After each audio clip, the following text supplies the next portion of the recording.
Your Instagram view count has been lying to you.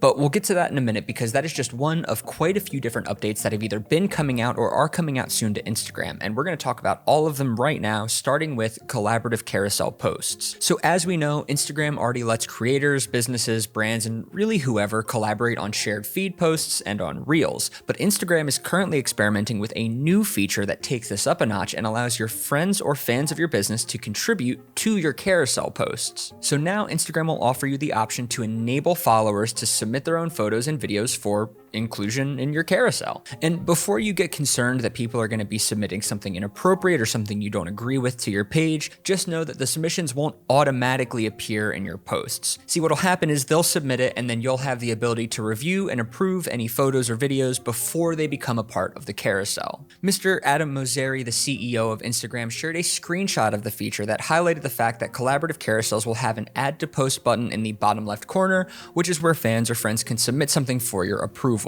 Now, this excites me because there are a lot of really amazing things that could come out of this, whether that be a new way of sharing memories with your friends after a vacation, or even on the business side of things with UGC. As a business, right, this is a great way to interact with your fans. So like, for example, you can create a post if you sell clothing that says something like, share how you styled this outfit. Or if you're a restaurant, you could say something like, share some of your favorite memories that you've made here. And then you start to create this little community because you were able to share some of your favorite memories that other people have shared with you. Now, it is worth noting, unlike a regular collaborative post, I don't think that this will be shared to every contributor's individual feed. Like, I'm sure whoever submitted it will be credited somewhere, but I don't think it's going to share to their individual feeds, at least not in the same way that collaborative posts currently are. So you know how Instagram has that close friends option? This is kind of like that, but taken to the next level. So instead of just having the close friends option, now you can create specific groups and share specific content with those groups instead of just being limited to public posting or close friends. For brands, this means an opportunity to create audiences based on interest and then deliver updates to specific interest groups. It's kind of like having an email list, but only on Instagram. So for example, you could say something like, hey, sign up for our discount list on Instagram to see exclusive online only discounts on some of our best performing products. Now, generally speaking, as far as stories go, right, close friend lists are usually shown first because they're your closest friends, so you're more likely to watch and interact with those stories. But as we know, and if you don't know, you're about to learn, stories actually have their own algorithm, so I'm not entirely sure how this update's going to affect that, but like that's a whole other thing. We'll circle back to the story algorithm in just a little bit. Being verified is kind of weird. Like, I feel like it used to be this landmark, like you were verified because you were a notable figure in your industry, right? Like that's what it meant. But then platforms everywhere kind of just made it so that you could buy the verified badge, and I feel like it kind of lost all of its value because now anybody can have it. But now it seems like they're trying to make verification worth it again, with two major updates being the verified feed and the news that Meta Verified is officially available for business accounts. So first, let's talk about the verified feed. Much like your regular following and your favorites feeds, this is an option that you may see in the near future that highlights strictly Meta Verified pages. This is a bit of a gray area for me because, like I said, verified used to be something that like you earned, it meant something, but now it's just something you can buy. However, this does feed into the other update being verification for businesses. So when Meta announced this, one of the highlights was new opportunities for discovery. So I'm imagining that in addition to the other norms we see with verified accounts, which is things like seeing comments from verified accounts at the top of posts before you see comments from regular accounts, this will kind of like work together with the new verified feed, hopefully to bring more attention to small businesses.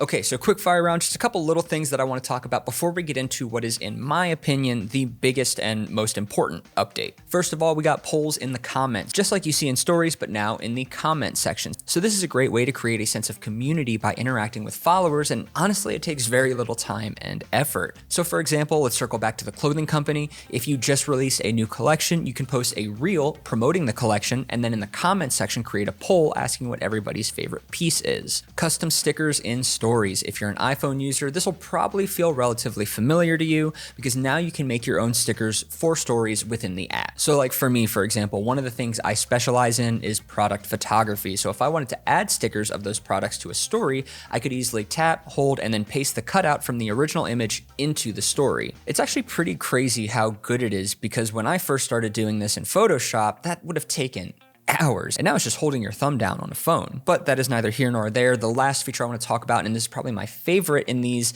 is layering in stories. Personally, this is a feature I have been wanting for years, literally years. Catching someone's attention in stories can be a little difficult, and as a photographer, I remember seeing these stories where it was like somebody would share a recent post, but the background of the story was like the picture itself, and it took me weeks to figure out how to do it effectively without like just like a little bit of that solid color background still on there. But now the game's all changed. See, now on Instagram, you just hold and then drag up or down, and that's going to change the layer arrangement and you're good to go. Long gone are the days of trying to carefully curate a perfectly designed story only to have to start all over again because you accidentally tapped on an image instead of the text and you brought the whole image to the foreground.